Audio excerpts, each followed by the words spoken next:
The room was a sea of pressed collars and polished shoes. Cameras clicked like whispers of 1,000 judgments waiting to be passed. Crystal glasses clinked softly in the background. The air was velvet, heavy with diplomacy and expectation.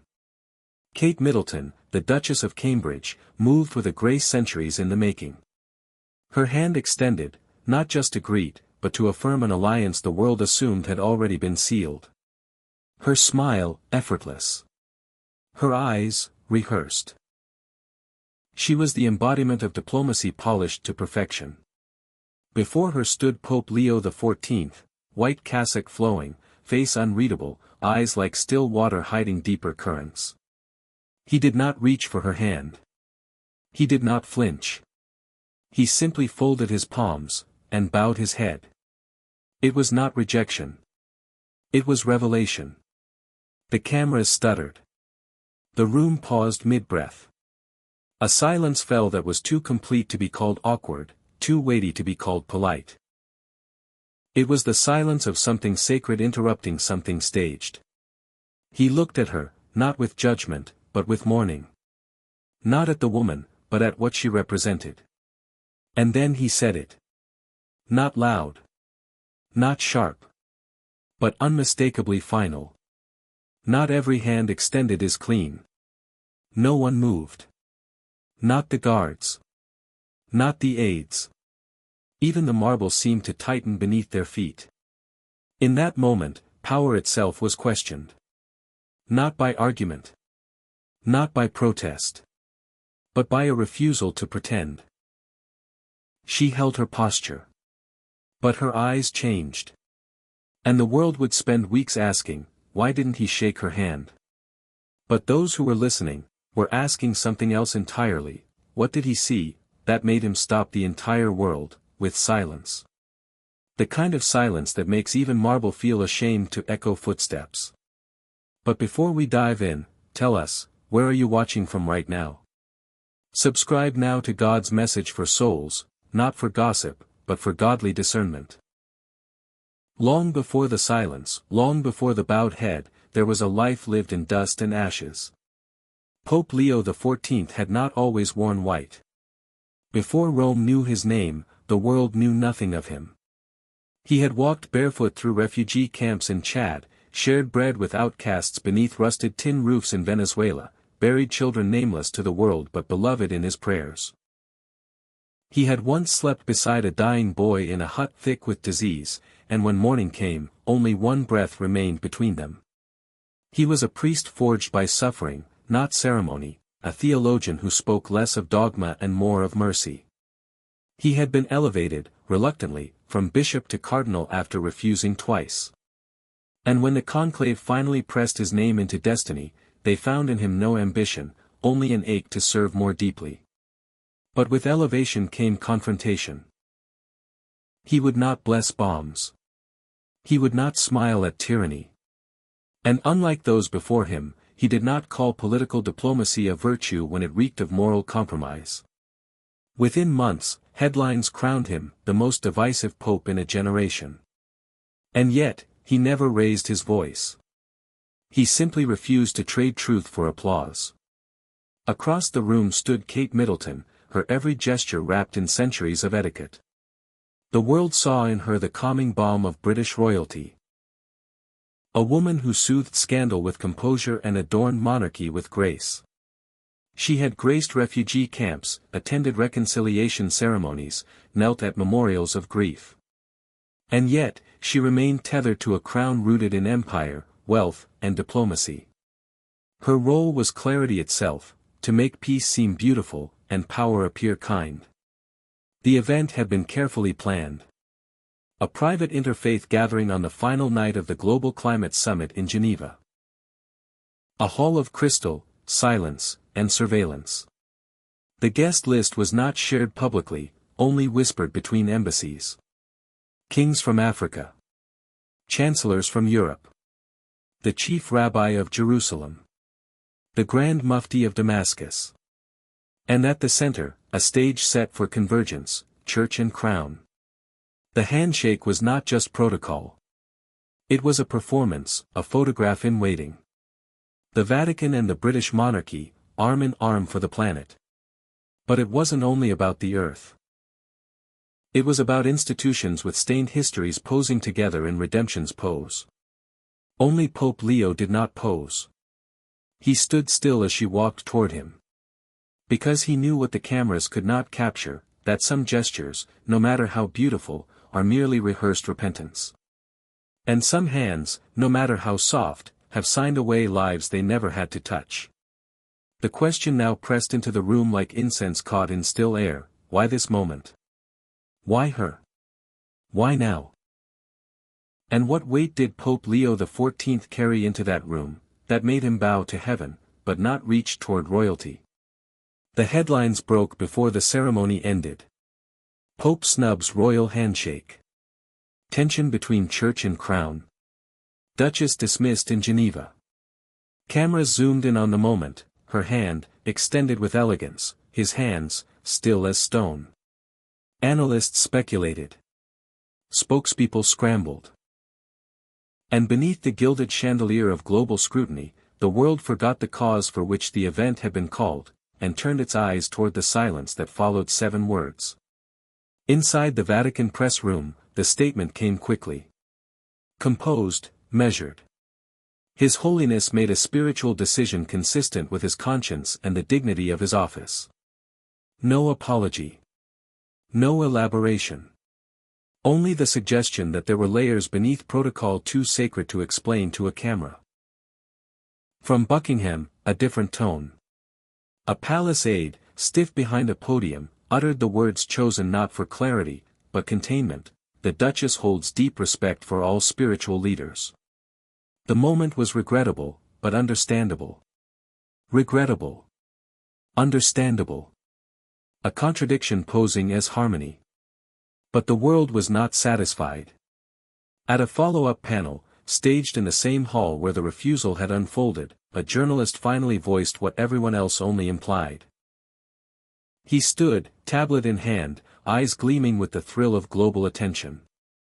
"Your Holiness," he said, voice lined with the edge of civility, "there are those who see your refusal as a symbolic insult. Some are calling it a political statement, meant to provoke." Was it? The room hushed. No one sipped their drinks. No one checked their phones. Pope Leo turned to him slowly, not irritated, not amused. Only still. His voice, when it came, was lower than the microphone needed. But somehow, no one missed a word. "No," he said. It was not political. It was moral. No further defense. No clarifying footnote. He left the words to rest unaccompanied, the way a shepherd might leave a warning at the gate. The journalist nodded, smile tight, caught somewhere between respect and resistance. But beneath the formalities, beneath the curt statements and diplomatic smiles, something ancient had been disturbed. This wasn't about a handshake. It wasn't about a woman or a man or the traditions they each carried. It was about truth, and how uncomfortable it becomes when it refuses to play along. It was about whether morality still meant something in rooms full of cameras and crowns. And it was about a pope who would not bow, not to avoid offense, and not for applause. Because he knew that some silences reveal more than 1,000 words. And some gestures, when withheld, can shout like thunder through a world addicted to performance. The journalist did not sit. He leaned forward now, the question already curled on his tongue like smoke waiting for fire. "But isn't that the problem, Your Holiness?" he pressed, voice louder, gaze sharper. "You speak of conscience, but isn't refusing a gesture like hers, refusing to engage with modern values?" It was the question the whole room had been circling like vultures unsure of their prey. Words like "modern" came dressed in authority these days. Like progress itself had put on a tie and demanded obedience. And yet, Pope Leo didn't flinch. He looked at the journalist with the quiet calm of a man who had seen darker rooms than this one, and survived them. "Engagement," he said, "is not submission. Love," he added, "does not mean silence."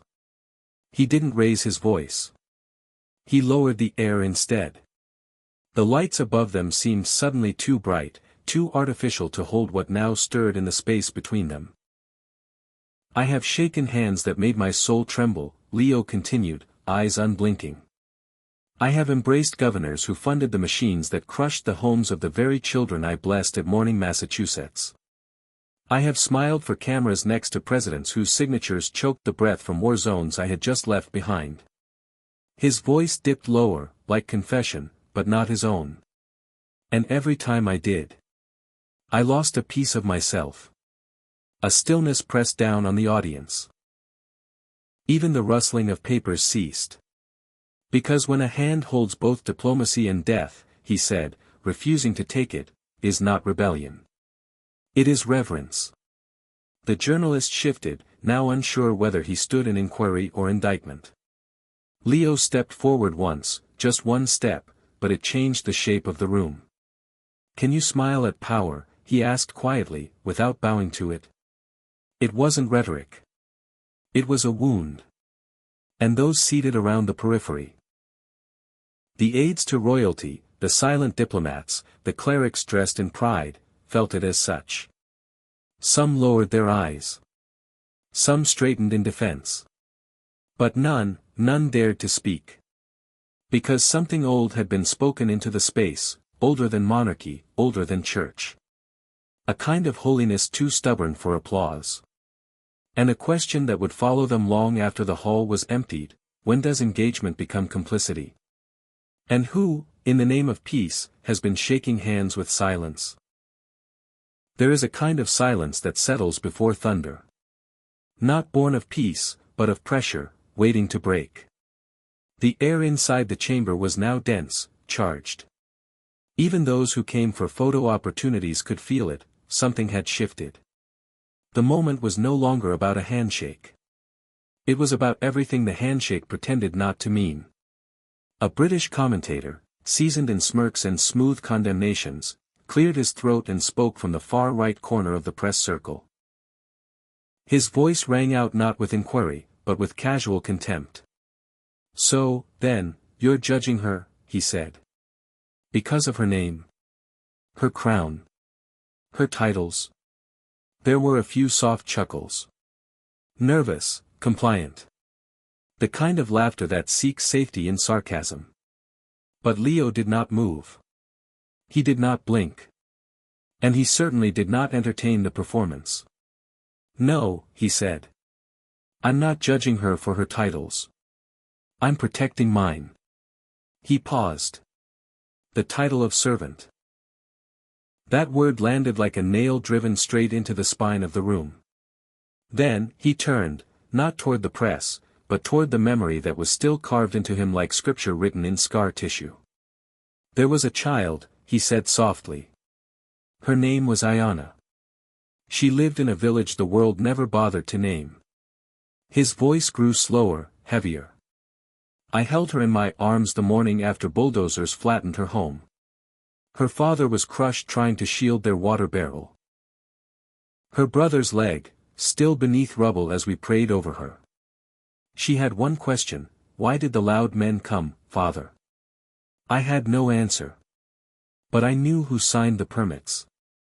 The hall narrowed. The air turned sharp. The company, he said, was backed by a sovereign wealth fund tied to a royal estate. Not her signature, perhaps. But her silence was loud enough. He turned again, this time back toward the questioner, toward the moment, toward the ghost of every hand he did take. And regretted. She offered me a hand, he said, but I was still holding someone else's. No metaphor. No flourish. Just a sentence that cracked the floor beneath every performative gesture in the room. The cameras panned instinctively, searching for faces. A cardinal swallowed hard. A delegate from the crown stiffened. A rabbi bowed his head. And Kate Middleton, Duchess of Cambridge, lowered her eyes, not in shame, but in something quieter, harder to name. A recognition, perhaps, that something sacred had been spoken aloud. Something uninvited. In that moment, it became clear, this was no act of diplomatic defiance. It was grief. Grief in robes. Grief wearing the papal ring, refusing to trade blood for theater. And the world, watching from their screens, from their studios, from behind glass walls and golden chairs, understood that what had just unfolded was not rudeness. It was remembrance. And remembrance, when it refuses to be silenced, always leaves one side, uncomfortable. The silence had shifted. It was no longer tense, it was reverent. The kind of silence that gathers not from confusion, but from the slow and painful acknowledgement of truth too long deferred. Pope Leo stood in that stillness as if he had been born inside it. Not proud. Not defiant. Simply rooted, like a tree that had grown too deep to be moved by wind or applause. Then, he spoke again. Not to the journalist. Not to the commentator. But to the room itself. We mistake gestures for transformation. The words fell heavy, without ornament, without preamble. We see a handshake, a shared stage, a photograph. And we tell ourselves, the world is healing. But a handshake does not heal the wounds of silence. There were no more chuckles. No camera flashes now.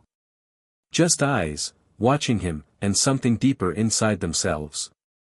A child dies beneath debris, and a month later we toast progress. A village starves beneath embargoes, and we hold roundtables on empathy. And when one man refuses to pretend, we call him divisive.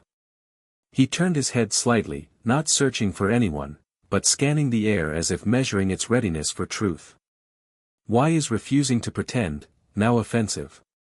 He let the question hover, unanswered. Not because it had no answer, but because the answer had already stained too many hands in the room. And then, gently, but with the force of exposed history, he opened the curtain wider. The same institution that invited me to this hall tonight, he said, blocked Catholic relief efforts to a famine zone last year. Eyes widened. Chairs stiffened. We had food. We had medicine. We had priests willing to sleep on soil and die unnamed. But the village happened to sit near a disputed pipeline. The contract belonged to a consortium backed by a royal trust. And so, the answer we were given was delay. Redirection.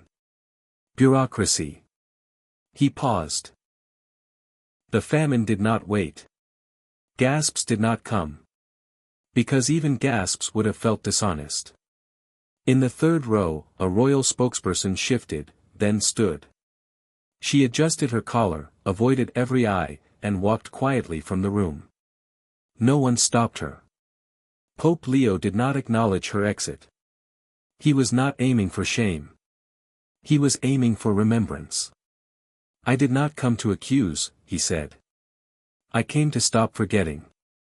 Then, softer, like a closing prayer that only some would understand. When you decorate suffering with ceremony, don't be surprised if a servant removes his hand.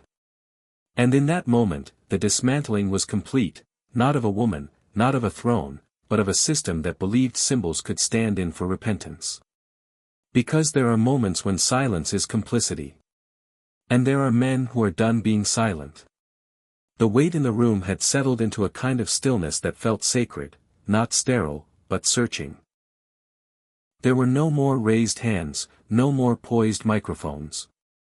Just faces, some humbled, some hardened, listening now with the kind of attention reserved for funerals or revelations. Pope Leo stood motionless for a moment longer, allowing the silence to breathe, to do its work. When he finally spoke, his voice had changed. The sharp edge was gone. What remained was something quieter, gentler, but no less firm. The voice of a shepherd, not a warrior. This is not about her, he said. It's about us. The pronoun landed with quiet weight. Us. Not institutions. Not monarchies. Not press or priesthood. But the human soul, each person in the room, unshielded now by position or power. We have learned to fear confrontation, he continued, more than we fear complicity. We hide behind civility while children die unheard. We bow to appearance, while truth waits outside the gate, unsponsored and unwanted. He took a breath, not to collect himself, but to offer space for what had been said. The church, he said, was not called to be polite. It was called to be prophetic. That sentence did not rise in volume. But it rose in spirit. It burned through the room like a match lit in a cathedral. And suddenly, all the gold in the room looked heavier than holy. Politeness comforts the powerful, he added, but prophecy disturbs them. Because prophecy doesn't clap. It weeps. And it calls things by their true name. He stepped down from the platform, walking slowly toward the center of the hall, toward no one and everyone. Each step a breaking from expectation. Each step dissolving the idea that he stood above them. I did not refuse her, he said quietly. I refused pretending. The sentence did not sting, it healed. Because in its clarity, it removed the target. It wasn't a condemnation of a woman. It was a rejection of the stage. Of the performance. Of the comfort that demands silence from those who remember.